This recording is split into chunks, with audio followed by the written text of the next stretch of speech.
மேகஸ்கிரீன் Vellore previous year கொஸ்டினை மையமாக வச்சு அடுத்தடுத்த குரூப் 4 மையமாக வைத்து நம்ம அடுத்தடுத்த எபிசோடு பார்க்க போகிறோம். எல்லா சப்ஜெக்டில் இருந்தும் ப்ரீவியஸ் இயர் கொஸ்டின் இது குறித்து டீட்டெயிலான வீடியோவை பற்றி பேசி நம்ம ஆல்ரெடி ஒரு வீடியோ ரிலீஸ் பண்ணிட்டோம். சரிங்களா? 2 நாளைக்கு முன்னாடி ஒரு வீடியோ ரிலீஸ் பண்ணியிருப்போம். அதை பார்க்காதவங்க நான் மேலே ஐ பட்டன் அந்த வீடியோவும் கொடுக்குறேன்.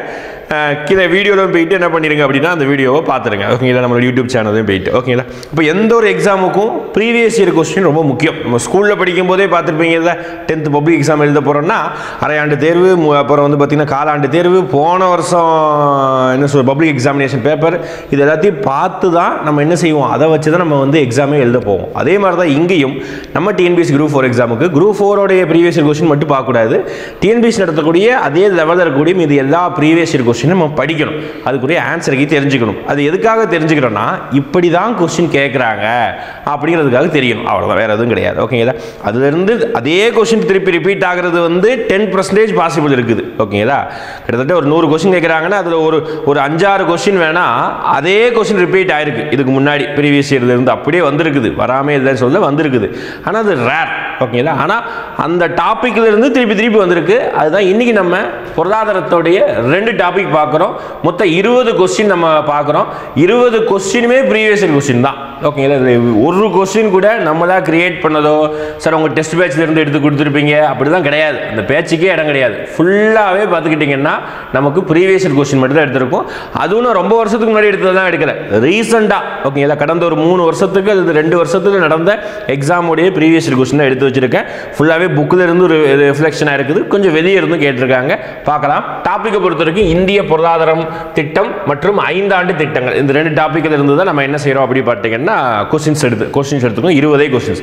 இதே மாதிரி அடுத்த நாட்களில் மற்ற சப்ஜெக்ட்டுக்கும் சார் வந்து வீடியோ போடுவாங்க. நானும் மீதி சப்ஜெக்ட்டுக்கும் நான் ஒரு வீடியோ போடுவேன். ஓகேங்களா? ஃபார் எக்ஸாம்பிள் பாலிட்டி, மேக்ஸுக்கும் ப்ரீவியஸ் இயர் கொஸ்டின் வரப்போகுது. இதுக்கப்புறம் வீடியோஸ். அப்புறம் பார்த்தீங்கன்னா யூனிட் 6. ஓகேங்களா? இப்போ யூனிட் 8 சொல்லக்கூடாது, யூனிட் 6 அந்த யூனிட்டுக்கும் நமக்கு வந்து ப்ரீவியஸ் இயர் கொஸ்டின் டிஸ்கஷன் வருது. இந்த வருஷத்துடைய தொடக்கத்திலிருந்து நம்ம ப்ரீவியஸ் இயர் கொஸ்டின் ஆரம்பிச்சுட்டு எப்படி தான் படிக்கணும் ஐடியா பண்ணிட்டு அடுத்தடுத்த வேற விஷயங்கள் பார்க்கலாம். ஓகே, ஃபர்ஸ்ட் கொஸ்டின் பாருங்க. இந்திய அரசு முதல் தொழிற்கொள்கையை அறிவித்த ஆண்டு. அப்போ இந்தியாவுடைய பொருளாதார திட்டத்தில் தொழிற்கொள்கை ரொம்ப முக்கியமானது. ஓகேங்களா? அப்போ இந்த பாலிசி கொள்கை அப்படின்னு சொல்லுவாங்க. ஓகேங்களா? நிறைய பாலிசி உண்டு. Industrial policy, new economic policy, new foreign trade policy, இந்த மாதிரி நிறைய பாலிசி இருக்கும். அதோடைய இயரை மட்டும் பார்த்து வச்சுக்கணும். இப்போ இந்த இயர் எதுக்காக அப்படின்னா இந்தியாவில் ரொம்ப முக்கியமானதுன்னா இண்டஸ்ட்ரீஸ். அந்த இண்டஸ்ட்ரீஸோடைய தேவையும் அந்த இண்டஸ்ட்ரீஸை நம்ம இந்தியாவின் கவர்மெண்ட்டுக்கு எவ்வளவு எலிஜிபிள், எந்த இண்டஸ்ட்ரி தான் பப்ளிக் கவர்மெண்ட் நடத்தணும், எந்த இண்டஸ்ட்ரி தான் பிரைவேட் நடத்தணும், எந்த இண்டஸ்ட்ரி தான் பப்ளிக் கம் பிரைவேட் அப்படின்னு சொல்லுவாங்க. அதாவது பொதுத்துறையும் தனியார் துறையும் சேர்ந்து நடத்தணும். இந்த மாதிரி விஷயத்தை தான் நம்ம இண்டஸ்ட்ரியல் பாலிசி பேசும். கிட்டத்தட்ட இண்டஸ்ட்ரியல் பாலிசி எந்த வருஷம் ரிலீஸ் பண்ணியிருக்காங்க அப்படின்னா முதல் இண்டஸ்ட்ரியல் பாலிசி 1948 ரிலீஸ் பண்ணாங்க. ஆனால் இதில் ஆப்ஷன் எல்லாமே 1948 தான். அதனால் நீங்கள் வெறும் இயரை மட்டும் படிச்சிருந்தா இந்த கொஸ்டின் அடிக்க முடியாது. நான் அதுக்கு முன்னாடி எந்தெந்த வருஷம் இண்டஸ்ட்ரியல் பாலிசி ரிலீஸ் பண்ணியிருக்காங்க சொல்கிறேன். 1948, 1956, 1977, 1980, 1990, 1991. ஓகேவா? கண்டிப்பாக இந்த இயரை மனப்பாடமாக சொல்லணும். வரிசையாக தெரிஞ்சுக்கணும். ஓகே, வரிசையாக கூட தெரிஞ்சுக்கணும். 1, 2, 3, 4, 5, 6 தடவை இண்டஸ்ட்ரியல் பாலிசி போட்டிருக்காங்க. அதில் 1991 போட்ட இண்டஸ்ட்ரியல் பாலிசி தான் நியூ இண்டஸ்ட்ரியல் பாலிசி அல்லது நியூ எக்கனாமிக் பாலிசி அப்படின்னு சொல்லிட்டு நம்ம சொல்கிறோம். அதாவது எல்பிஜி கூட சொல்லுவோம். ஓகே, நிறைய பேர் இருக்குது அந்த லாஸ்ட் இண்டஸ்ட்ரியல் பாலிசிக்கு. ஓகேங்களா? இது நம்ம கேட்குறது முதல் இண்டஸ்ட்ரியல் இதுக்கும் மட்டும் டேட் படிங்க. மீதி எதுக்கும் டேட் படிக்க வேணாம். சரியா? முதல் இண்டஸ்ட்ரியல் பாலிசி வெளியிட்ட டேட்டையும் கடைசியாக 1991 நியூ இண்டஸ்ட்ரியல் பாலிசி ரிலீஸ் பண்ண டேட்டையும் படிச்சுக்கோங்க. நான் இப்போ முதல் இண்டஸ்ட்ரியல் பாலிசி வந்து 6 ஏப்ரல் 1948 ரிலீஸ் பண்ணாங்க. சரிங்களா? 6 ஏப்ரல். நான் சொன்ன இயர்லாம் சரி எங்கெங்கயோ இருந்து சொல்கிறீங்களா? கிடையாது. நம்ம பள்ளி பாட புத்தகத்தில் 11th 12th எக்கனாமிக்ஸில் அப்படி அதுவும் 11th புக்கில் தான் இருக்கும்னு நினைக்கிறேன். பாக்ஸ் போட்டு கொடுத்துருப்பாங்க இந்த இயர். ஓகே, தெளிவாக சொல்லிட்டு ஆக்சுவலாக ஒரு லெசனே உண்டு. என்ன லெசன் அப்படி பார்த்தீங்கன்னா இந்தியாவின் பொருளாதாரம் விடுதலைக்கு முன்னும் பின்னரும் அப்படின்னு சொல்லிட்டு ஒரு லெசன் உண்டு. அதில் இதை பற்றி பேசியிருப்போம். ஓகேங்களா? முதல் கொஸ்டின் அதுதான். அப்போ பாருங்களேன், ஹிஸ்ட்ரியில் தான் ஈரை வச்சு டேட்டை வச்சு கேட்பாங்கன்னு படிச்சிருப்போம். ஆனால் எக்கனாமிக்ஸ்லையும் ஈரை வைத்தும் டேட்டோட கேட்டிருக்காங்க. சரி சார், அப்போ இது ஒரு ஐடியா வச்சுட்டு வேற எதெல்லாம் நீங்கள் டேட்டு படிக்கணும்? நபார்டு வங்கி உருவாக்கப்பட்ட நாள், அதாவது டேட்டு, மாதம், இயர் கம்பல்சரி படிக்கணும். எக்ஸ்போர்ட் இம்போர்ட் பேங்க் உருவாக்கப்பட்ட இயரோட படிக்கணும். ஓகே, அடுத்து ஆர்பிஐ உருவாக்கப்பட்ட டேட்டு படிக்கணும், தேசியமயமாக்கப்பட்ட டேட்டு படிக்கணும், தலைமையகம் மாற்றப்பட்ட வருடம் படிக்கணும். ஓகேங்களா? இப்போ இவ்வளோ விஷயம் படிக்கணும் பாருங்கள். ஹிஸ்ட்ரியில் மட்டும் இயர் படிக்கலை, எக்கனாமிக்ஸ்லையும் ஒரு 10-15 வருடங்களையாவது நம்ம படிக்கணும். ஓகேங்களா? குறிப்பிட்டு இந்த ஸ்கேட்டர்டாக அங்கங்கே ஒரு வருஷம் 5 இயர் பிளானில் இந்த இயர் டு இந்த இயர் அதை படிச்சு தான் ஆகணும். அப்புறம் ஸ்கீம்ஸ் இருக்குது, ஸ்கீம்ஸோட இயரையும் படிச்சுக்கணும். சரிங்களா? ரைட். அப்போது ஒரு சில விஷயத்துக்கு மட்டும் டேட்டோட படிக்கணும். அதை நான் சொல்லிட்டேன், என்னெல்லாம் சொல்லிட்டு. ஓகேங்களா? ஃபர்ஸ்ட் கொஸ்டின் முடிஞ்சது. அடுத்து ரெண்டாவது கொஸ்டின். ரெண்டாவது கொஸ்டின் பாருங்களேன். Statement question. Choose the incorrect statement. தவறான இந்திய பொருளாதாரத்தின் பலங்கள் என்ற தலைப்பில் பொருந்தாத வாக்கியத்தை தேர்ந்தெடு. ஓகேங்களா? என்ன பலம், பலவீனம், வீக்னஸ், ஸ்ட்ரென்த் அண்ட் வீக்னஸ் அப்படி சொல்றாங்க. இதுல பலம் தான் கேட்குறாங்க. உங்களுடைய 11th புக்கில் 7வது பாடம் இருக்கும். ஓகே, நல்லா திறந்து பாருங்க. 7வது பாடம் ஹெட்டிங்கே வந்து இந்திய பொருளாதாரம் அப்படி தான் சொல்லுவாங்க. ஓகே, அந்த ஹெட்டிங் இந்தியன் எக்கனாமி, அதாவது நேச்சர் ஆஃப் இந்தியன் எக்கனாமி நினைக்கிறேன் அந்த லெசனுடைய பேர். அதில் வந்து பார்த்தீங்கன்னா நம்ம கொடுத்துருப்பாங்க ஒரு 2 டாபிக், ஒரு 2 பக்கத்தில். இந்தியன் எக்கனாமியோட ஸ்ட்ரென்த்து, இந்தியன் எக்கனாமியோடைய வீக்னஸ் அப்படின்னு சொல்லிட்டு 2 டாபிக் கொடுத்துருப்பாங்க. அதாவது ஸ்ட்ரென்த்தில் fast growing economy, rapid urbanisation, அப்புறம் வந்து பார்த்தீங்கன்னா ஃபாஸ்ட் க்ரோவிங் சர்வீஸ் செக்டார், இது எல்லாமே ஸ்ட்ரென்த் பலங்களில் கொடுத்துருப்பாங்க. பலவீனங்களில் பாப்புலேஷன், அதாவது ஃபாஸ்ட் க்ரோவிங் பாப்புலேஷன் ஒரு நெகட்டிவ் தான். ஓகேங்களா?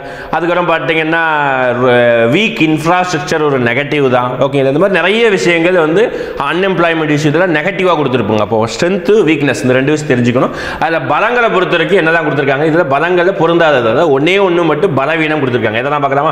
India is a mixed economy, அது நமக்கு பலம் தான். ஓகேங்களா? அப்போ இது கிடையாது. இந்தியா வந்து என்ன சொல்றது, ஒரு நல்ல கலப்பு பொருளாதாரத்தில் இருக்கு. அதனால தான் அது வந்து நமக்கு ஒரு பாசிட்டிவ் தான். ஓகேங்களா? அடுத்து தொழில்துறை முக்கிய பங்கு வகிக்கிறது. இது இந்தியாவில் தொழில்துறை வந்து முக்கிய பங்கு வகிக்கிறது, அது ஒரு பாசிட்டிவா? சரி, பாசிட்டிவா இப்போதைக்கு வச்சுக்கலாம், அது டவுட்டாக வச்சுக்கோங்க. அடுத்து இந்தியா வேகமாக வளரும் பொருளாதாரத்தை கொண்டுள்ளது. எஸ், இது கரெக்ட் தானே, இது பாசிட்டிவ் தானே. வேகமாக வளரும் சேவைத்துறை, நான் ஃபர்ஸ்ட் எதுவும் பாசிட்டிவ். அப்போ டவுட்டாக வச்சிருக்கக்கூடிய இதுதான் கரெக்ட். அதாவது பலவீனத்தை சொல்றாங்க. என்ன சார் பலவீனம் அப்படின்னா, இந்தியாவில் தொழில்துறையில முக்கிய பங்கு வகிக்கல. உண்மைதானே? ஆமா, எம்ப்ளாய்மெண்ட்லையும் தொழில்துறை முக்கிய பங்கு வகிக்கல, ஜிடிபியோடைய கான்ட்ரிபியூஷன்லையும் தொழில்துறை முக்கிய பங்கு வகிக்கல. அப்போ ஜிடிபினா இந்தியாவுடைய மொத்த வருமானம் எந்தெந்த துறைகளிலிருந்து எவ்வளவு வருது, முதன்மை துறையிலிருந்து எவ்வளவு வருது, 2ஆம் நிலை துறையிலிருந்து எவ்வளவு வருது, 3ஆம் நிலை துறையிலிருந்து எவ்வளவு வருது. அதுல வந்து ஜிடிபியில் 3ஆம் நிலை துறை சர்வீஸ் செக்டார்ல இருந்து தான் அதிகமான பணம் வருது. ஓகேங்களா? இது ஒரு பாயிண்ட் 1.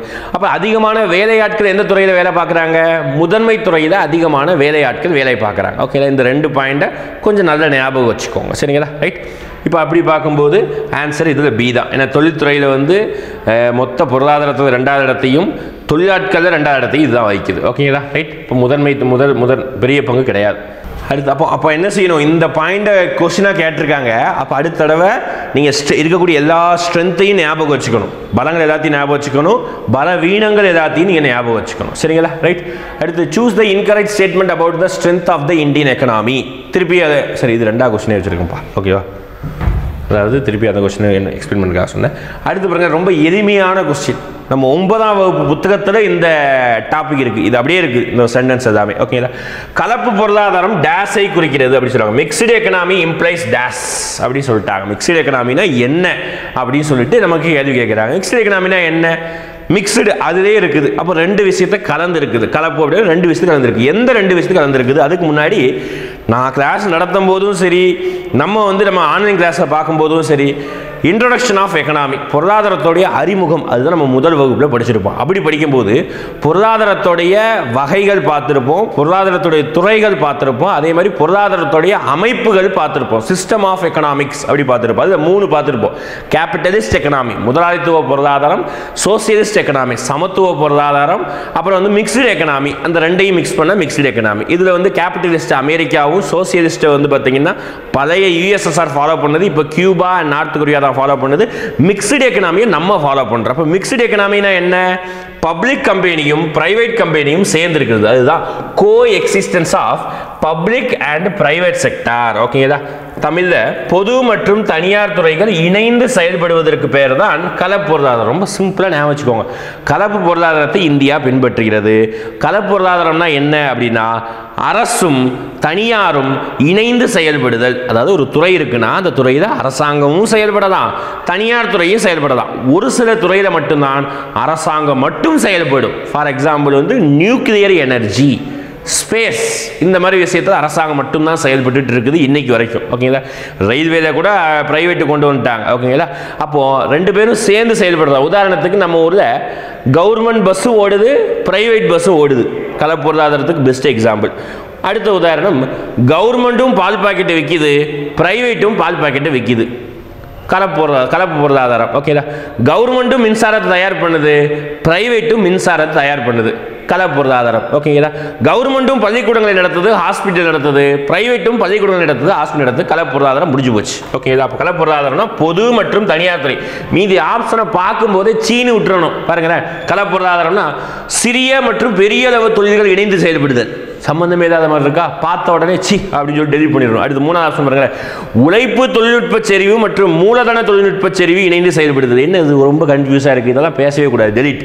அடுத்து தேசிய மற்றும் அயல்நாட்டு நிறுவனம். உனக்கு கன்ஃபியூஷன் வந்தால் எக்கனாமிக்ஸை ஓரளவுக்காவது புரிஞ்சு படிச்சிருந்தா, நல்லா படிச்சிருந்தா பார்த்த உடனே இதுதான் ஆன்சர் போட்டுறதான். ஆனால் ஏதோ கொஞ்சம் படிச்சிருந்தா, குழப்பம் மாதிரி படிச்சிருந்தா இந்த பாயிண்ட் நிறைய பேர் கன்ஃபியூஸ் பண்ணுவீங்க. என்ன சொல்கிறாங்க, தேசிய அப்படின்னா இந்தியாவுடைய கம்பெனியும் அயல் நாட்டு கம்பெனியும் சேர்ந்து செயல்படுறது. ஒருவேளை இதுதான் கலப்பினமாக இருக்கலாம், கலப்பு பொருளாதாரமாக இருக்கலாமோ அப்படின்னு சொல்லிட்டு மேபி டவுட் வரலாம். இந்த டவுட் வர்றது நல்லது தான் எப்போவுமே. ஏன்னா நம்ம படிக்கக்கூடிய விஷயத்தில் 3 ஸ்டேஜ். ஃபஸ்ட்டு ஒன்றுமே தெரியாமல் படிக்க வந்திருப்போம். ஓகே, ஒன்றுமே தெரியாமல் படிக்க வந்திருப்போம். அடுத்து 2வது ஸ்டேஜ், படித்ததுக்கப்புறம் குழப்பம், இதுவா அதுவா. வடிவேலூர் படத்தை சொல்லுவாங்கல்ல, பாரதியாரா பாரதிதாசனா கண்ணதாசனா சொல்லுவாங்கல்ல, அதே மாதிரி படித்ததுக்கப்புறம் இதுவா அதுவான்னு குழப்பம் வரும். அது வரணும், கம்பல்சரி வரணும். அது எப்போ வரும் அப்படின்னா படித்து 1 மாதம் 2 மாதங்களுக்குள்ளேயே வரும். ஓகேங்களா, அது ஒரு சில பேருக்கு 1 வருஷம் கழிச்சு தான் வரும், அது வேறு விஷயம். ஓகேங்களா, அடுத்த ஸ்டேஜ் தான் கரெக்டாக பார்த்த உடனே ஆன்சர் அடிக்கிற மாதிரி இருக்கும். அது நீ தெளிவாக இருக்கக்கூடிய, அது உனக்கு வந்து நீ உன்னுடைய அறிகுறி பாஸ் ஆக போகிற அப்படிங்கிறது ஒரு அறிகுறி. அந்த அது கடைசி ஸ்டேஜ். ஓகேங்களா, அப்படி பார்க்கும்போது இப்போ தான் படிக்க ஆரம்பிக்கிறீங்க அப்படின்னா ஓரளவுக்கு தெரியும்னா இந்த 2 விஷயத்தை நீங்கள் பார்க்கும்போது கன்ஃபியூஷன் வரலாம். அதனால் நல்ல ஆப்ஷன் இந்த 2மே. சரிங்களா, ஏன்னா டிஎன்பிஎஸ்சி பொறுத்த வரைக்கும் 4மே கஷ்டமாக கொடுக்கவே மாட்டாங்க எக்ஸாமில். ஆன்சருக்கு சார் ஆப்ஷன்ஸ் 4ம் கஷ்டமாக ஒரு நாளும் வந்தது கிடையாது. 3 வேணால் கஷ்டமாக இருக்கலாம், மேக்ஸிமம் 2 ஆப்ஷன் தான் நீ யோசிக்கிற மாதிரி இருக்கும். அடுத்து திருப்பி ஒரு டேட் சொன்னா, நியூ இண்டஸ்ட்ரியல் பாலிசி. இந்திய அரசு புதிய தொழிற்கொள்கையை அறிவித்த நாள் நான் சொல்லிட்டேன். எந்த வருஷம்? 1991 நான் அப்போவே சொல்லிட்டேன், முதல் கொஸ்டினே சொல்லிட்டேன். அப்போ 91 இல்லை, 91 நான் இந்த 2 ஆப்ஷன் அடிச்சிடலாமா? கண்ணை முடிட்டு உடனே அடிச்சிடலாம். 2001 மீதி 2 ஆப்ஷன் 91 டேட்டு படிக்கணும். டேட்டு கம்பல்சரி படிச்சு தான் ஆகணும். 1920 ஜூலை 24 1991. புதிய பொருளாதார கொள்கைக்கு தான் என்ன சொல்லுவாங்க அப்படி பார்த்தீங்கன்னா எல்பிஜி அப்படின்னு சொல்லுவாங்க. எல்பிஜி அப்படின்னா லிக்விஃபைடு பெட்ரோலியம் கேஸ் அப்படின்னு சொல்லக்கூடாது, சயின்ஸ் படித்தவங்க சொல்லுவாங்க. நமக்கு பொருளாதாரத்தை எல்பிஜினா லிபரலைசேஷன், பிரைவேட்டைசேஷன், குளோபலைசேஷன். தமிழில் சொல்லும்போது தாராளமயமாக்கல், தனியார்மயமாக்கல், உலகமயமாக்கல், ஒவ்வொன்றுத்துக்கும் ஒவ்வொரு அர்த்தம் உண்டு. ஓகே, இதுதான் 1991 அறிவிச்சிருப்பாங்க. PV Narasimha Rao prime minister இருக்கும்போது அறிவிச்சிருப்பாங்க. இது மன்மோகன் சிங் நம்மளுடைய ஃபினான்ஸ் மினிஸ்டர் இருப்பாரு, அவங்க 2 பேரும் சேர்ந்து இதை அறிவிச்சிருப்பாங்க. அதனால இதை வந்து வேற என்ன சொல்லுவாங்கன்னா ராவ் மோகன் மாடல் அப்படி கூட சொல்லுவாங்க. ஓகேங்களா, புரியுதா? இப்போ வேற வேற பெயர்களும் இதை தெரிஞ்சு வச்சுக்கணும் எல்பிஜியோடைய மாடலுக்கு. ஓகேங்களா, மேற்படி எல்பிஜி அப்படின்னு பொறுத்த வரைக்கும் எல்லாத்தையும் பிரைவேட்டாக மாற்றிருப்பாங்க. ஓகே, இதுக்கப்புறம் கவர்மெண்ட் வந்து எல்லா பிஸ்னஸ் ரன் பண்ணாது, இந்த மாதிரி விஷயங்கள் தான் பேசியிருப்பாங்க. அதான் எல்பிஜி. எல்பிஜியோட எக்ஸ்டென்ஷன் தான் நம்ம இப்போ அனுபவிச்சுட்டு இருக்கோம். எல்லா பேங்கையும் வித்துக்கிட்டு இருக்காங்களா, ரயில்வேஸ் எல்லாத்தையும் பிரைவேட்டாக மாற்றிட்டு இருக்காங்களா. ஃபார் எக்ஸாம்பிள் நீங்கள் ட்ரெயினில் போனீங்கன்னா ட்ரெயினில் வந்து அந்த ஹவுஸ் கீப்பிங்னா ட்ரெயினில் இருக்கக்கூடிய விஷயங்களை கழுவுறது, பாத்ரூம் கழுவுறது எல்லாமே பிரைவேட். ஓகேங்களா, இன்னும் ஃபியூச்சரில் கேட்ரிங் கூட பிரைவேட்டாக வரலாம். ஓகேங்களா, இப்போ கூட உள்ளுக்குள்ளே நுழைஞ்சிட்டாங்க, நான் பியூர் பிரைவேட்டாக வரல, மேபி வரலாம். ரைட், அடுத்து பாருங்கள், அடுத்து ஒரு பெரிய ஸ்டேட்மெண்ட். இந்த மாதிரி கொஸ்டினும் கேட்கலாம். ஏன்னா இது டைரெக்டாக புக்கில் இல்லை. ஓகேங்களா, டைரெக்டாக புக்கில் இல்லை, ஆனால் இன்டைரக்டாக புக்கில் இருக்குது. புக்கை நீங்கள் தெளிவாக படிச்சிருந்தீங்கன்னா, வெறும் எக்கனாமிக்ஸை மட்டும் படிச்சிருந்தீங்கன்னா ஆன்சர் பண்ணுறது கஷ்டம். எக்கனாமிக்ஸையும் படிக்கணும், ஹிஸ்ட்ரியும் படிக்கணும். நான் கிளாஸ் நடத்தும் போதே சொல்லுவேன், நீங்கள் படிக்கக்கூடிய டாபிக்ஸ் எல்லாமே வெறும் அந்த சப்ஜெக்ட் மட்டுமே கிடையாது. பொருளாதாரம் படிக்கிறோம்னா பொருளாதாரத்தில் ஒரு 30% பாலிட்டியும் வரும். அப்போ பாலிட்டியில் என்னன்னு தெரிஞ்சாதான் பொருளாதாரத்தில் ஒரு 30% புரியும். ஓகேவா, பாலிட்டியை படிக்கும்போது நமக்கு கொஞ்சம் ஹிஸ்ட்ரி தெரியணும். ஏன்னா பாலிட்டியோடைய ஃபர்ஸ்ட் டாபிக்கே என்ன? Historical background of the constitution. அப்போ ஹிஸ்ட்ரி தெரியணும்னா, சரி பாலிட்டி தெரியணும்னா கொஞ்சம் ஹிஸ்ட்ரி தெரியணும். அப்போ ஹிஸ்ட்ரி பேஸ்மெண்ட், ஹிஸ்ட்ரியில் இருந்தால் பாலிட்டியும் வருது, ஹிஸ்ட்ரியில் இருந்தால் பொருளாதாரமும் வருது, பாலிட்டியில் இருந்தால் பொருளாதாரமும் வருது. அப்போ எல்லா சப்ஜெக்ட்டுமே ஒன்றோடு ஒன்று பிணைந்தது தான். சரிங்களா, சரி பொருளாதாரத்தில் சயின்ஸ் வருமா? சயின்ஸும் வருது பின்னாடி பார்க்கலாமே. ஓகே, ரைட், இங்கே பார்க்கும்போது ஹிஸ்ட்ரி சம்மந்தமாக இந்த பாயிண்ட். ஓகேங்களா, காங்கிரஸின் பத்தியா காங்கிரஸ் வந்துட்டு அப்போ ஹிஸ்டரி தான் சரியா. காங்கிரஸின் பழைய தலைவர்கள் பிரிட்டிஷ் அரசாங்கத்தின் அழிவுகரமான பொருளாதார கொள்கையை அறிந்திருந்தனர் அப்படி சொல்றாங்க. கரெக்ட் ஓகேங்களா. the old leaders of the congress were conscious of the ruins economic policy of the british government. ஏன்னா பிரிட்டிஷ் கவர்மெண்ட் தொடக்கத்தில் வந்து இந்தியாவை நாசமாக்குனாங்க. அப்போ கடைசி இருந்த பிரிட்டிஷ் ஒன்றும் நல்லா பண்ணாங்களா? அப்படி கிடையாது. தொடக்கத்தில் இருந்த பிரிட்டிஷ் கவர்மெண்ட் இந்தியா வந்து சுரண்டாங்க.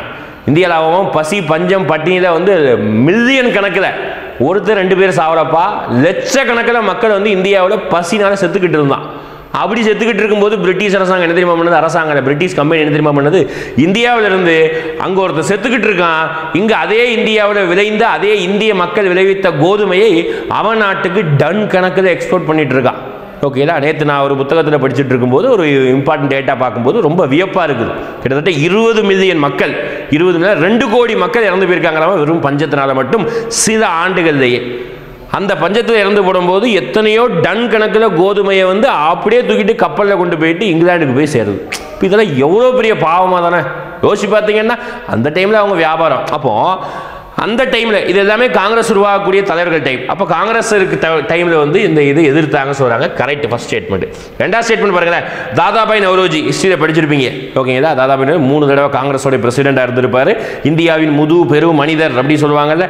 தாதாபாய் நவ்ரோஜி, ரமேஷ் சந்திர தத், டி வாச்சா மற்றும் பலர் பிரிட்டிஷ் அரசின் இந்திய பொருளாதார எதிர்ப்பு கொள்கையை பாராட்டியுள்ளனர் அப்படி சொல்றாங்க. பாருங்க, இந்திய பொருளாதார எதிர்ப்பு கொள்கையை பாராட்டியுள்ளனர். யாரு? தாதாபாய் நவ்ரோஜி பாராட்டியிருக்காரா பிரிட்டிஷ் அரசாங்கத்தை?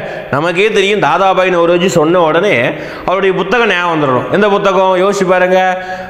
பிரிட்டிஷின் கொடுங்கோல் ஆட்சியும் பாவர்ட்டி அண்ட் அன்பிரிட்டிஷ் ரூல் அப்படி சொல்லுவாங்க இங்கிலீஷில். வறுமையும் பிரிட்டிஷுக்கு ஒவ்வாத ஆட்சியும் சொல்லுவாங்க இங்கிலீஷில் வந்து poverty and unBritish rule in India.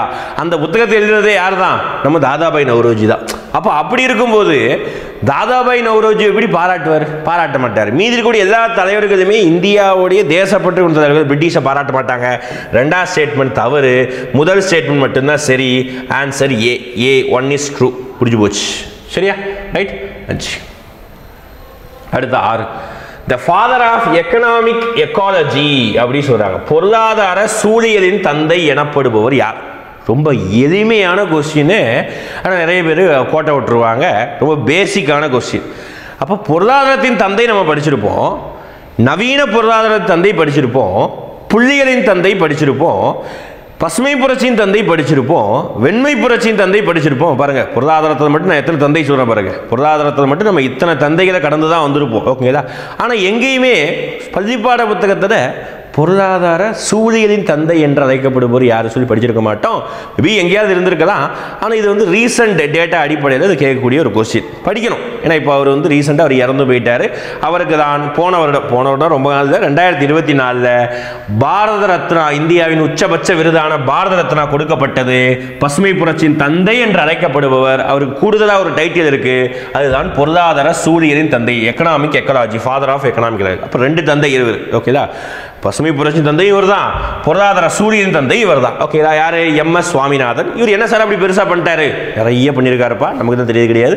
நம்ம வெறும் பசுமை புரட்சி மட்டும் தான் பண்ணார் அப்படின்னு சொல்லுவோம், கிடையாது. அதுக்கு முன்னாடியே இவர் நிறைய விஷயங்கள் தலைவராக இருந்திருக்காரு. ஃபார் எக்ஸாம்பிள் வந்து IRRI அப்படி சொல்லுவாங்க, அதாவது ரைஸ் ரிசர்ச் இன்ஸ்டியூட்ல தலைவராக இருந்திருக்காரு. அப்புறம் ரொம்ப ஃபேமஸாக நம்ம தெரிஞ்சிருக்குமே, ஜாகிரபியில் படிச்சிருக்கோம், ICAR, Indian council for agriculture research ஓகேங்களா. அதுலேயும் இவர் தலைவராக இருந்திருக்காரு. கிட்டத்தட்ட 50-60 டாக்டர் பட்டம் வாங்கியிருக்காருப்பா. ஒரு டாக்டர் பட்டம் வாங்குறதுக்கே நமக்கெல்லாம் நாக்கு தள்ளும். ஆனால் இவர் எத்தனை 50-60 டாக்டர் பட்டம் வாங்கியிருக்காரு. இந்தியாவின் நிறைய விருதுகளை வாங்கியிருக்காரு. அவர் இறந்து போனதுக்கப்புறம் பாரத ரத்னா விருது கொடுத்துருக்காங்க. அதுதான் MS சுவாமிநாதன். 1960களில் கிரீன் ரெவல்யூஷன், பசுமை புரட்சியை எடுத்து நடத்தி ரொம்ப சக்ஸஸ்ஃபுல்லாக கொண்டு வந்தார். 2வது பசுமை புரட்சிக்கும் இவர் தான் தலைமையாக கொடுத்துருந்தாங்க ஓகேங்களா. அப்படி தான் வந்து ஃபாதர் ஆஃப் எக்கனாமிக். நிறைய பேர் இதை பார்த்த உடனே எக்கனாமிக் சூழியல், நம்ம ஊரில் வந்து இந்த சுற்றுச்சூழலை பற்றி அதிகமாக பேசுறது யார் அப்படின்னா, வீடியோவில் அப்படி இப்படின்னு பார்க்கும்போது தாடி வச்சுட்டு ஒரு தாத்தா வருவார், பச்சை கலர் துண்டு கட்டிட்டு ஒரு தாத்தா வருவார். அவர் தான் நம்மாழ்வார். உடனே பாதி பேர் நம்மாழ்வாரும் போட்டுருவாங்க. அது தப்பு ஓகேதா. நம்மாழ்வார் தான் நம்ம ஊரில் மட்டும் தான் ஃபேமஸ். அவர் தான் யாருக்குமே தெரியாது. இங்கே பாருங்க, இங்கே ஃபாதர் ஆஃப் எக்கனாமிக் காலேஜ் தான். சும்மா சீமா 4 வார்த்தை பேசினா நமக்கு நம்மாழ்வார் தெரியும், இல்லைன்னா அவர் கூட தெரியாது. சரி ரைட். அடுத்து best indicator of the economic development. இது ஒரு நல்ல கொஸ்டின்ப்பா. எப்போவுமே பொருளாதாரத்தில் இந்த மாதிரி கொஸ்டின் வரணும். வந்தால் மட்டும்தான் என்ன செய்ய முடியும் அப்படின்னா பொருளாதாரத்தை புரிஞ்சு படிக்கிறவங்க ஆன்சர் பண்ண முடியும். மனப்பாடம் பண்ணும்போது அவுட் ஆயிடுவாங்க இந்த மாதிரி கொஸ்டின்ஸ்கெல்லாம். ஓகேங்களா? பொருளாதார முன்னேற்றத்தை கணிக்க சிறந்த காரணி. பொருளாதாரம் டெவலப் ஆகுது இந்தியாவுடைய பொருளாதாரம் அப்படின்னா அதுக்கு என்னென்ன ஃபேக்டர்ஸ் தான் இருக்குது அப்படி சொல்கிறாங்க. ஓகே, ஃபர்ஸ்ட் சேமிப்பு உயருது அப்படி சொல்கிறாங்களா? மேபி இருக்கலாம். நான் சொல்ல பாருங்க, ஒரு சில நேரத்தில் கொஸ்டினில் 4 ஆப்ஷன் பார்க்கும்போது 4 ஆப்ஷனுமே கரெக்டுங்கிற மாதிரி தோணும். ஆனால் அதுக்கு 4 ஆப்ஷன் நம்ம செட் பண்ணிட்டு வர முடியுமா? அப்படி செட் பண்ணிட்டு இருந்தீங்கன்னா ஒத்த ஓஎம்ஆரும் க்ளோஸ். ஓகே, இந்த எக்ஸாம் விட்டு இன்எலிஜிபிள். அப்போ 4 ஆப்ஷன் எது பெஸ்ட்? சூஸ் த பெஸ்ட் தானே இது. ஓகே, அப்போ 4 ஆப்ஷன் சரியாக இருக்கலாம், எல்லாமே கரெக்டாக இருக்கலாம். ஆனால் அந்த 4 ஏன்னா சரிங்கிறது நிறைய இருக்கும், ஆனால் பெஸ்ட்டுங்கிறது ஒன்று தானே இருக்கணும். ஓகேங்களா? அதுதான் எங்கே சொல்கிறேன், பெஸ்ட் எதுங்கிறது பார்க்கணும். ஓகேங்களா? அப்போ சேமிப்பு உயர்தல், அப்புறம் rising investment, rising capital output ratio, rising standard of living. ஓகேங்களா? இங்கே பாருங்களேன், பொருளாதாரம் முன்னேறதுனால எல்லாமே நடக்கும். ஓகேங்களா? எல்லாமே நடக்கும். சேவிங்ஸ் கண்டிப்பாக பொருளாதாரம் உயர்ந்து நல்ல வேலைக்கு போகிறேன். இப்போ நான் நல்ல மாதம் வந்து 60,000 70,000 சம்பாதிக்கிறேன் அப்படின்னா ஒரு மாதம் 20-25,000 செலவு பண்ணிட்டு மீதி 50,000 நான் என்ன செய்வேன்? சேவிங்ஸ் பண்ணுவேனா இல்லையா? அப்போ சேவிங்ஸ் கண்டிப்பாக உயரும் நல்ல வேலை வாய்ப்பு கிடைச்சதுன்னா. அடுத்து சேவிங்ஸ் உயர்ந்தா அந்த சேவிங்ஸ் தான் இன்வெஸ்ட்மெண்ட்டாக மாறும், இன்வெஸ்ட்மெண்ட்டு உயரும். முதலீட்டு உற்பத்தி சதவீதமும் உயரும். ஓகேங்களா? லாஸ்ட் வாழ்க்கை தரம் உயரும், எல்லாமே உயரும். ஆனால் நல்ல எக்கனாமிக் டெவலப்மெண்ட்னா வெறும் எக்கனாமிக் க்ரோத்னு சொல்ல, இங்கே எக்கனாமிக் டெவலப்மெண்ட் சொல்லிட்டாங்க. நான் கிளாஸ் நடத்தும் போது சொல்லியிருப்பேன், நம்ம ஆன்லைன் கிளாஸ் சொல்லியிருப்போம். growth வேற, டெவலப்மெண்ட் வேற. ஓகேங்களா? பொருளாதார முன்னேற்றம்ங்கிறது வேற, பொருளாதார மேம்பாடுங்கிறது வேற. பொருளாதார மேம்பாடுங்கிறது அனைத்தையும் உள்ளடக்கியது. எனக்கு வேலை கிடைக்கணும், எனக்கு நல்ல ஹெல்த் பெனிஃபிட் கிடைக்கணும், எனக்கும் என் பசங்களுக்கும் நல்ல எஜுகேஷன் கிடைக்கணும், அதுதான் வந்து பொருளாதார மேம்பாடு. ஓகேங்களா? அப்போ இங்கே பொருளாதார மேம்பாடு தான் கேட்குறாங்க. அப்படி பார்க்கும்போது வாழ்க்கை தரம் உயர்தல் அதுதான் best answer. Rising standard of living. இப்போ வாழ்க்கை தரம் உயர எனக்கு நல்ல வேலை வாய்ப்பும் கிடைக்கணும், நல்ல கல்வியும் கிடைச்சிருக்கணும், நல்ல ஹெல்த்தும் கிடைச்சிருக்கணும். முடிஞ்சு போச்சா? ரைட்டு, 4வது ஆப்ஷன் தான் கரெக்ட். இதுதான் கொஸ்டின். ஏன் இந்த மாதிரி கொஸ்டின் நம்ம எடுத்து வச்சிருக்கோம்னா ப்ரீவியஸ் இயர் இப்படி கேட்டிருக்காங்க. அப்போ அடுத்து வரக்கூடிய அப்கமிங் எக்ஸாம்லையும் நமக்கு எப்படி கேட்கலாம், இந்த மாதிரி கொஸ்டின்ஸ் தான் கேட்கலாம் அப்படிங்கிறதுல ஒரு முன்னோட்டமாக வச்சிருக்கோம். சரிங்களா? Right. Which is the sign of economic recession?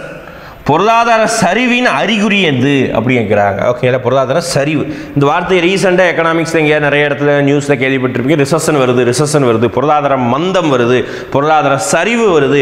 இதுக்கப்புறம் இந்திய பொருளாதாரம் முடிஞ்சு போச்சு, இந்திய பொருளாதாரம் மீண்டு வருவதற்கு இன்னும் 10 வருஷம் ஆகும், அப்படி இப்படின்னு சொல்லிட்டு 2-3 வருஷம் பேசிட்டு இருந்தோம். ஆனால் பெரிய அளவுக்கு ரிசெஷன் எதுவும் வரலை.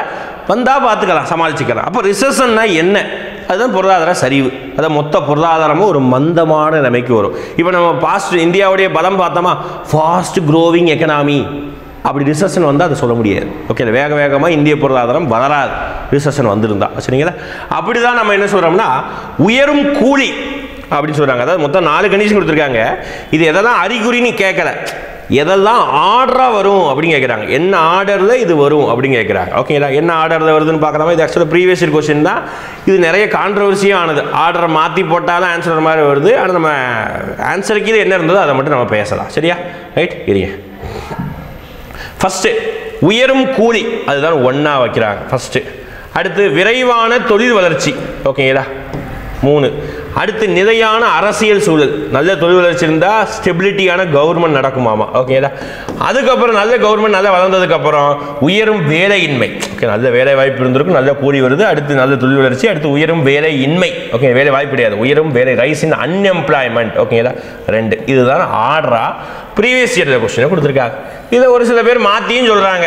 விரைவான தொழில் வளர்ச்சி, அதுக்கப்புறம் தான் சார் உயரும் கூலி, அதுக்கப்புறம் தான் சார் நிலையான சூழல், அதுக்கப்புறம் தான் சார் வேலையின்மை அப்படி சொல்கிறவங்களும் இருக்காங்க.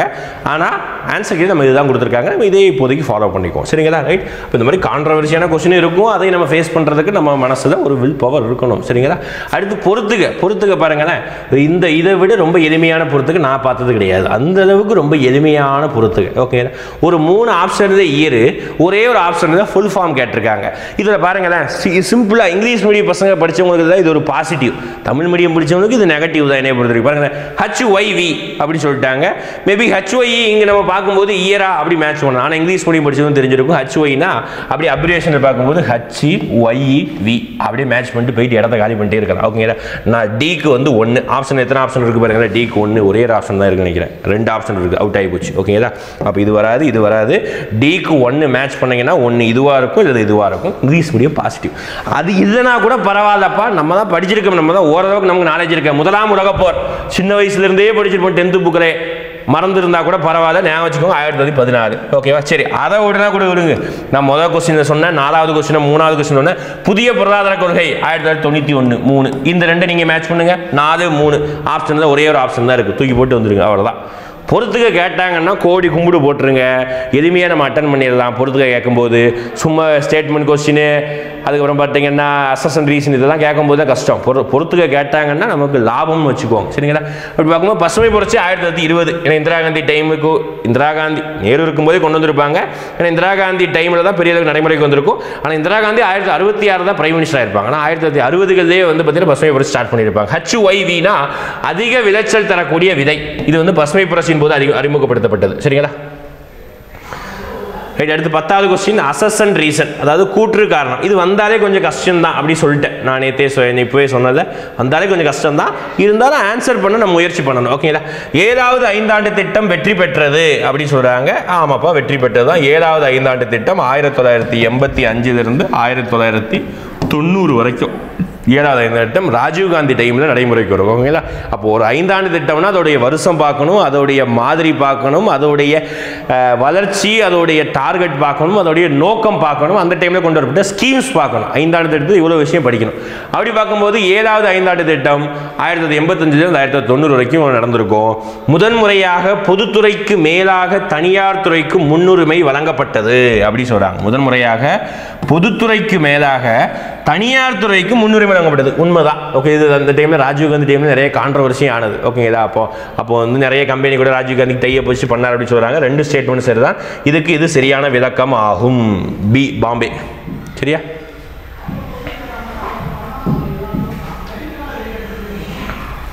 அடுத்து ரொம்ப எளிமையானதா. Which 5-year plan was people oriented plan, அதாவது மக்கள் தொடர்பான திட்டம். எந்த ஐந்தாண்டு திட்டம்? ஒவ்வொரு ஐந்தாண்டு திட்டத்துக்கும் ஒவ்வொரு ஸ்பெசிஃபிகேஷன் இருக்கும்.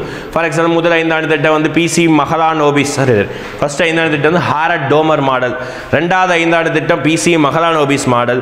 3வது ஐந்தாண்டு திட்டம் மாதிரி கிடையாது. 4வது ஐந்தாண்டு திட்டம் காட்கில் மாதிரி அப்படி சொல்லுவாங்க. காட்கில் திட்ட மாதிரி. ஓகேங்களா? அப்படி பார்க்கும்போது எந்த திட்டம் மக்கள் பங்கேற்பு சார்ந்த திட்டமிடல் அப்படின்னு சொல்லிட்டு சொல்றாங்க அப்படின்னா 9வது ஐந்தாண்டு திட்டம் தான் மக்கள் சார்ந்த திட்டமிடல். 9வது ஐந்தாண்டு திட்டம் வாஜ்பாய் டைமில் கொண்டு வந்திருப்பாங்க. ஓகேங்களா? வாஜ்பாய். ஓகேங்களா? போன மாதம் வாஜ்பாயோடைய பிறந்தநாள் கூட வந்திருந்தது. அதில் அதுவும் 100வது பிறந்தநாள், வாஜ்பாயோடைய 100வது பிறந்தநாள். அதனால் அரசியல் ரீதியாக வாஜ்பாய் சம்பந்தமாக ஏதாவது வந்திருந்ததுன்னா அது கொஞ்சம் பார்த்து வச்சுக்கோங்க. சரிங்களா? இப்போ 9வது ஐந்தாண்டு வாஜ்பாய் டைமில் 1997 2002 வரைக்கும் மக்கள் சார்ந்த திட்டம். ஏன்னா இந்த டைமில் தான் சோசியல் ஜஸ்டிஸ் விஷயத்தை பேசியிருப்பாங்க. சரிங்களா? ரைட். அடுத்து 5வது ஐந்தாண்டு திட்டத்தில் கர்பி ஹட்டாவோ என்ற கோஷம் அறிமுகப்படுத்தப்பட்டு இதன் பொருளை குறிப்பிடும். ரொம்ப ஃபேமஸானது இந்த ஸ்லோகன்லாம். ஹிந்தி வார்த்தை. சரியா? ஹிந்தி வார்த்தைக்கு அர்த்தம் கேட்குறாங்க. சார் என்ன சார் TNPSC தமிழ்நாட்டில் ஹிந்தியை கேட்கக்கூடாது அப்படின்னு நம்ம சொல்லிக்கலாம். ஆனால் நமக்கு பொருளாதாரத்தில் ஹிந்தி வரதான் செய்யும், படிச்சு தான் ஆகணும். ஒரு வார்த்தை வேறு எதுவும் கிடையாது. சரியா? அதுக்கப்புறம் பேட்டி பச்சோ பேட்டி பத்தோன்னு ஒரு ஸ்கீம் வரும். அவ்வளோதான். அப்போ 5வது ஐந்தாண்டு திட்டம் 1974 1979 வரைக்கும் 5வது ஐந்தாண்டு திட்டம். அதில் வந்து இந்திரா காந்தி டைமில் தான் இந்த ஐந்தாண்டு திட்டம் கொண்டு வரப்பட்டது. அதுக்கு முன்னே அந்த டைமில் தான் கொண்டு வந்திருப்பாங்க. அந்த டைமில் இந்த கர்பி ஹட்டாவோ அதுலேயும் பேசியிருப்பாங்க. அடுத்த 5-year பிளான்லையும் பேசியிருப்பாங்க. கர்பி ஹட்டாவோ அப்படிங்கிற ஒரு ஸ்லோகன் வந்து ரொம்ப ஃபேமஸ். தமிழில் சொல்லும்போது அது என்ன சொல்லுவாங்க அப்படின்னா வறுமை ஒழிப்பு. அவ்வளோதான், வேறு எதுவும் கிடையாது. சமதர்ம சமூக முறை, தன்னிறைவு நோக்கி நகர்த்தல், வேலை வாய்ப்பு, அதெல்லாம் கிடையாது. வறுமையை ஒழிக்கணும். ஏன்னா அந்த டைமில் எல்லாருக்கும் தேவையான உணவை வந்து உற்பத்தி பண்ணியாச்சு. ஆனால் வேலை வாய்ப்பு உருவாக்க முடியல, வறுமையை ஒழிக்க முடியல. அப்போ எல்லாருடைய வறுமையை ஒழிக்கிறேன்னு சொல்லிட்டு பெரிய அளவுக்கு சவால் விட்டாங்க இந்திரா காந்தி. அந்த வார்த்தைக்கு பேர் தான் கர்பி ஹட்டாவோ. இந்த வசனத்தை அப்படியே மேடையில் சொல்லும்போது கரகோஷங்கள் ஒழிக்குமாமா நார்த் இந்தியாவில். ஓகே, இது அந்த அளவுக்கு ரொம்ப ஃபேமஸான வசனம். அடுத்து ஒரு 4 ஐந்தாண்டு திட்டம்பா, அதை மேட்ச் பண்ணணும். ஓகேங்களா? இது வந்து எந்த குரூப் 2லேயோ குரூப் 1லேயோ கேட்ட ஒரு நல்ல கொஸ்டின். ஓகேங்களா? பாருங்களேன். First 5 year plan, second 5 year plan, third 5 year plan, fourth 5 year plan, முதல் 4 ஐந்தாண்டு திட்டத்தை அப்படியே வரிசையாக கொடுத்துட்டாங்க. ஓகேடா. இந்த சைடு 4 விஷயம். இதில் முதல் 5 ஆண்டு திட்டத்தில் தான் பார்த்தீங்கன்னா எப்பவும் போல நம்ம அகதிகளை பற்றி பேசியிருப்போம். ஏன்னா அகதிகள்னா என்ன? ரிஃப்யூஜிஸ், வெளிநாட்டிலிருந்து வெளிநாடுகளிலிருந்து இந்தியாவில் அடைக்கலமாக இருந்தவங்க. இது நமக்கு பெரிய ப்ராப்ளம், இன்னைக்கு வரைக்கும் அது பெரிய ப்ராப்ளம் தான். ஆனால் எந்த இயர் இந்த ப்ராப்ளம் பெரிய அளவு ஃபேஸ் பண்ணியிருப்போம்னா ஃபர்ஸ்ட் 5 இயர் பிளான் தான். ஏன்னா அப்போ தானே இந்தியா பாகிஸ்தான் ரெண்டாக பிரித்தோம். அப்போ அங்கேருந்து இங்கே வந்திருப்பாங்க, இங்கேருந்து அங்கே போயிருப்பாங்க. அதனால பெரிய ப்ராப்ளமாக இருக்கும். அப்போ ரெஃப்யூஜி பற்றி பேசணும்னா அது முதல் 5 ஆண்டு திட்டத்தில் தான் பேசியிருப்பாங்க. அதுவும் ஃபுட் ஷார்ட்டேஜை பற்றி அதுதான் பேசியிருப்பாங்க, இன்ஃப்ளேஷன் பற்றி அதுதான் பேசியிருப்பாங்க. ஓகேங்களா.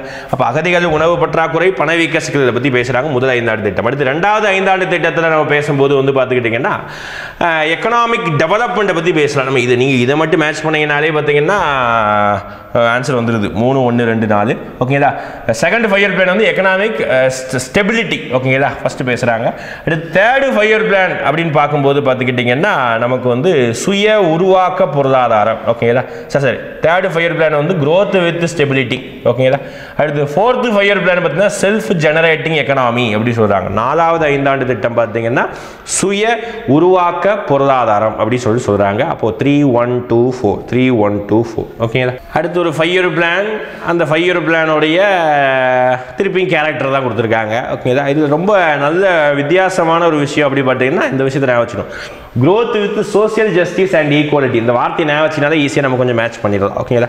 அப்படி பார்க்கும்போது பார்த்தீங்கன்னா 9வது 5 ஆண்டு திட்டம் தான் சமூக நீதி, சமத்துவத்துடன் கூடிய வளர்ச்சியை பற்றி பேசுவாங்க.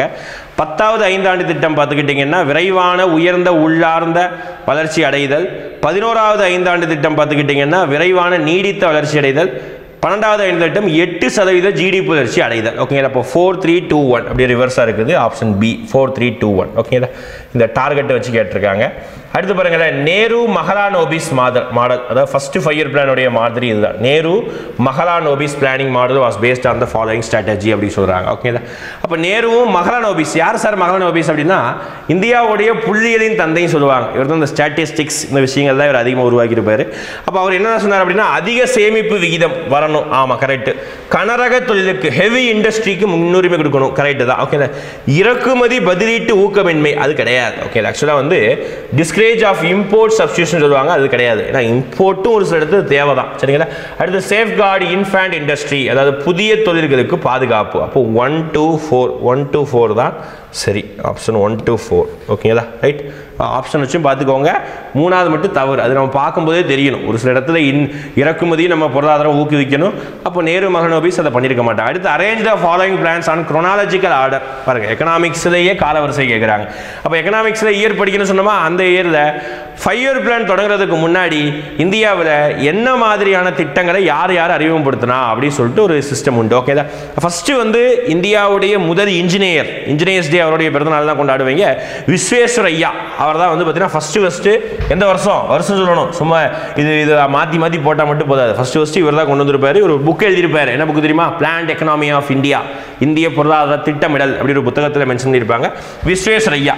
அடுத்து ஜவஹர்லால் நேரு திட்டம் மாதிரி 1938, பம்பாய் திட்டம் 1940, காந்திய திட்டம் அப்படி நம்ம படிச்சிருக்க மாட்டோம். SN அகர்வால் பிளானும் படிச்சிருப்போம் 1944. சரியா, வருஷம் தெரியணும். இந்த வருஷத்தை தெரிஞ்சாலும் நீ கால வரிசைப்படுத்தணும். சும்மா குருட்டாம்போக்கில் இது ஃபர்ஸ்ட் ஒரு இது ரெண்டாவது ஒரு கடைசி ஒரு தூக்கி போட்டு பண்ணக்கூடாது. தெளிவாக படிக்கணும். டே மைண்ட் அதை பார்க்கும்போது மைண்ட் அப்படியே ஓடணும். ஒவ்வொரு வருஷம் மொத்தம் எத்தனை பேர் பிளான் பண்ணியிருப்பாங்க? மொத்தம் 6 பேர் பிளான் பண்ணி கொடுத்துருப்பாங்க. ஓகேங்களா. இது வந்து இந்த MN ராய் ஒருத்தர், அப்புறம் JP நாராயணன் வந்து கடைசியாக கொடுப்பார். ஜெயபிரகாஷ் நாராயணன். ஓகேங்களா. இந்த ஆண்டு 1950 வந்து அவர் கொடுத்துருப்பார். ஓகேங்களா. அப்படி பார்க்கும்போது இதை வரிசைப்படுத்தும் போது 4, 3, 2, 1 அப்படி ரிவர்ஸாக வந்திருக்கு. Okay, 4, 3, 2, 1 B. ஓகேங்களா. ரைட். 16, 17. அடுத்து 17 கொஸ்டின்.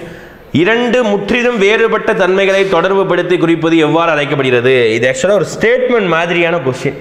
டெஃபினிஷன் உங்கள் ஸ்கூலுக்கு நிறைய பேர் வந்து படிச்சிருக்க மாட்டீங்க. படிச்சிருந்தீங்கன்னா தெரியும். ஸ்கூல் புக்கில் தமிழ்நாடு பொருளாதாரம்னு நினைக்கிறேன் ஒரு லெசனில் வரும். ஓகேங்களா. ஒரு லெசனில் வந்து இந்தியாவுடைய தமிழ்நாடு கிடையாது, ஊரக பொருளாதாரம். ஓகேங்களா. ரூரல் எக்கனாமிங்கிற ஒரு லெசனில் வந்து பார்த்தீங்கன்னா இந்தியாவுடைய ஊரகம் கிராமப்புறம் எப்படி இருக்குது அதை பற்றி இந்த லெசன் டீட்டெயிலாக பேசும். அந்த இடத்துல தான் பார்த்தீங்கன்னா 2 வெவ்வேறான நிலைமைகள் கிராமத்தில் இருக்கும். ஓகேங்களா?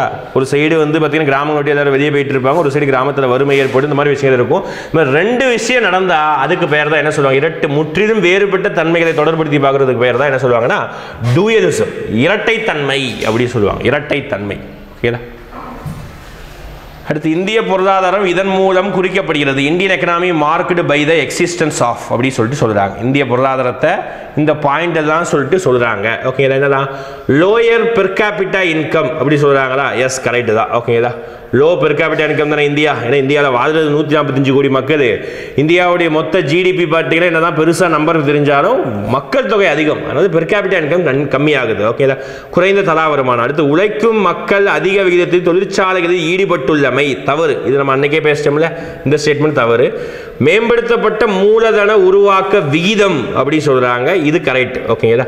Improving rate of capital formation, already பேசினோம்ல, இந்தியாவில் கொஞ்சம் கொஞ்சமாக கேபிட்டல் ஃபார்மேஷன் இன்க்ரீஸ் ஆகிட்டு இருக்குது. அடுத்து problems in employment, problems in employment இருக்குது. ஓகேங்களா? கரெக்டுன்னு சொல்லலாம்.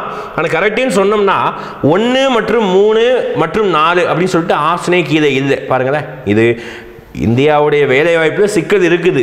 ஓகேங்களா? ஆனால் ஆக்சுவலாக வந்து நம்ம அதை டிக் பண்ணோம்னா 1, 3, 4 ஆப்ஷன் இல்லை. சரி சார், அப்போ 1, 4 போட்டுடலாமா அப்படின்னா இதை விட இதுதான் பெஸ்ட்டு. அப்போ 1 மற்றும் 3 தான் போடணும் லாஜிக்காக. ஏன் சார் அப்போ இதை பெருசாக பேச முடியாது? இந்தியாவில் வேலை வாய்ப்பில் சிக்கல் இருக்கிறத விட இந்தியாவில் வேலை இன்மை தான் அதிகமாக இருக்குது.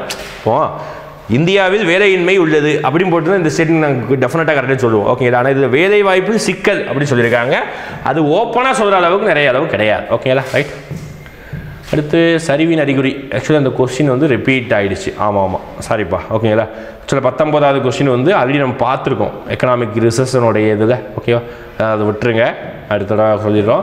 த first blueprint of the Indian planning came from the engineer administrator. நான் இப்போ தானே சொன்னேன், இந்தியாவின் முதல் திட்டமிடல் 1934ஆம் ஆண்டு M Visvesvaraya the planned economy of India அப்படின்றத தான் வந்து புக் எழுதி இந்த பிளானிங்கை சொல்லியிருப்பாரு.